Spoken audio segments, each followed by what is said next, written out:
Olá pessoal, começando aí, né, com Chopin, um grande compositor, um grande músico. Vou até voltar aqui para ele, né, para as imagens, né? O Chopin, assim como tantos pintores, compositores, escritores, né, Goethe, Byron, né, fazem parte aí do romantismo, né? Então, o romantismo, né, já começando aqui a nossa aula, né, até antecipando aqui um pouquinho antes do neoclassicismo, o romantismo é esse período de diversidade cultural e de grandes produções artísticas, assim como vocês podem ouvir, né, na música de Chopin. Mas vamos lá para o que nos interessa, né, que é a nossa revisão. Então, aqui do lado esquerdo, né, do meu lado esquerdo no caso aqui, eu tenho, né, as características do movimento do neoclassicismo e do lado direito eu tenho do romantismo, tá? Então, o neoclassicismo, né, a razão estava acima da emoção, enquanto no romantismo era o contrário, era a emoção acima da razão, né? O neoclassicismo traz a ideia do equilíbrio, o romantismo, exagero, neoclassicismo, harmonia, o romantismo, o excesso, né, que está ali dentro do exagero. O neoclassicismo tinha uma objetividade, era mais objetivo. Já o romantismo, o próprio nome já diz por si, né, subjetivo. Enquanto, né, o neoclassicismo era aprendido nas academias, né, não é à toa que o outro nome dele é chamado de academicismo, né, ele se faz universal, né, e já a ideia contida do romantismo é o individual, né, o que eu sinto, o que eu estou sentindo, como é que eu expresso os meus sentimentos, né?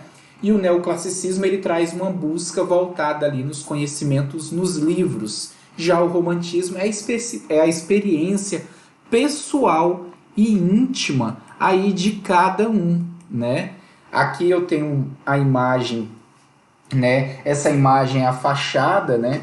É uma vista aí da fachada do Panteão Nacional, né? Que é uma igreja ali de Santa Genoveva, antiga igreja, perdão, né? Que está localizada em Paris. E um dos traços da arquitetura neoclássica, né, é que eles seguiam o modelo dos templos greco-romanos, né, e também das edificações do Renascimento italiano.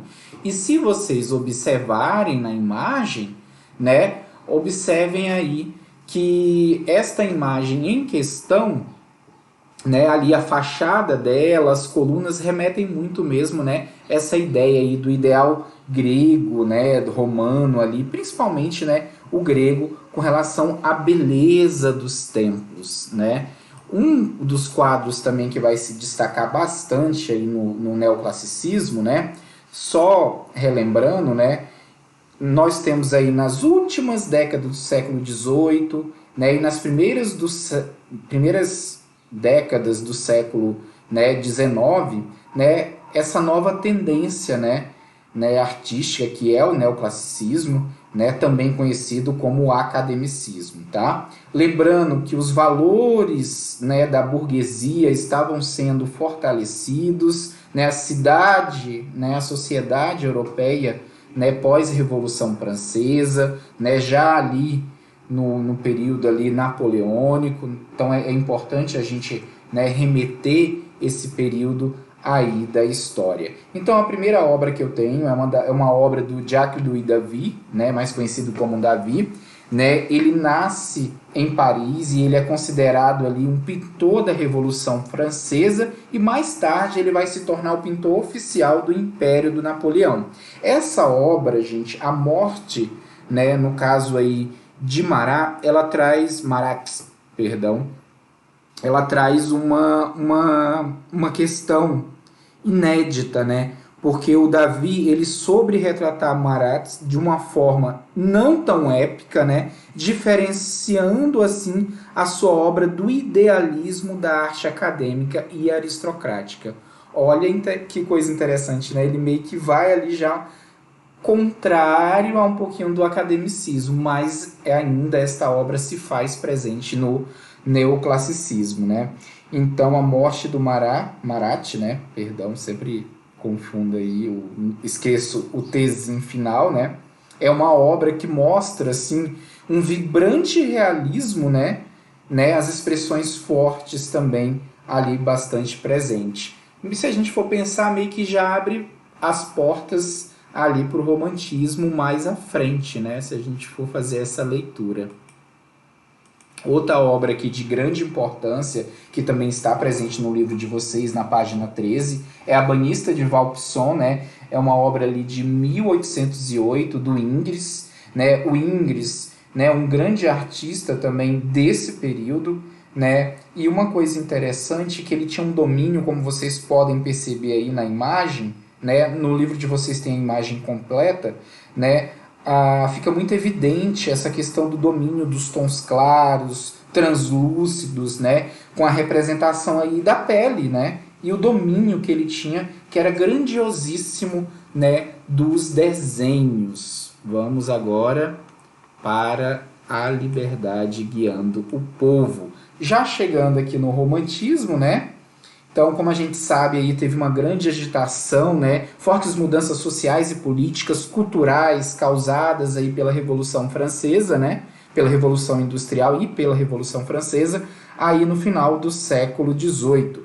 E aí, né, qual era a ideia, né? Os artistas, né, neoclássicos, eles voltaram muito para a imitação da arte greco-romana, né? E dos mestres ali do Renascimento. E o romantismo, eles procuravam, né, os românticos, eles procuravam se libertar dessas convenções acadêmicas, né, pré-estabelecidas, né, e eles pregavam uma arte livre de expressão, né, com a personalidade ali, né, o íntimo do artista presente, que foi aquela diferenciação inicial que eu fiz de um movimento e do outro. E um dos artistas que se destacam nesse cenário, né, trazendo aí, né, uma pintura que mostra a liberdade guiando o povo, é o Eugène Delacroix. E o interessante dessa pintura em especial do Eugène Delacroix, né, é que nós temos uma liberdade, né, que guia esse povo, né, e ela passa ali sobre corpos, né, ela tem ali o ideal, né, o idealismo do que seria essa revolução, né? Só lembrando do lema, liberté, fraternité e igualité, né? Que era o lema. E se vocês observarem os gestos dessa imagem, né? Dessa pintura do Eugène Delacroix, os gestos em especial ali da liberdade, né? Observem a expressão dela, o drapeado do vestido, né? Que são as dobraduras, né? Que evidenciam, né, que a liberdade ela está num vigoroso movimento, né? Ela está ali se movimentando e temos ali um personagem do lado dela que é uma criança, né? Essa criança, inclusive dessa obra, vai inspirar uma obra muito famosa do Victor Hugo, né? Que é a obra Os Miseráveis. Eu até tinha comentado sobre o filme, né? Esse personagem, né, aí da criança, o nome dele, né, na literatura ali do Victor Hugo, ele é chamado de Gavroche, né? Gavroche, perdão. E o interessante desse personagem, na obra narrada ali por Victor Hugo, ele percorre as áreas das trincheiras, né, em busca de munição para ajudar ali o lado oposto, né, contrário ali, o povo reclamando ali pelos seus direitos, né.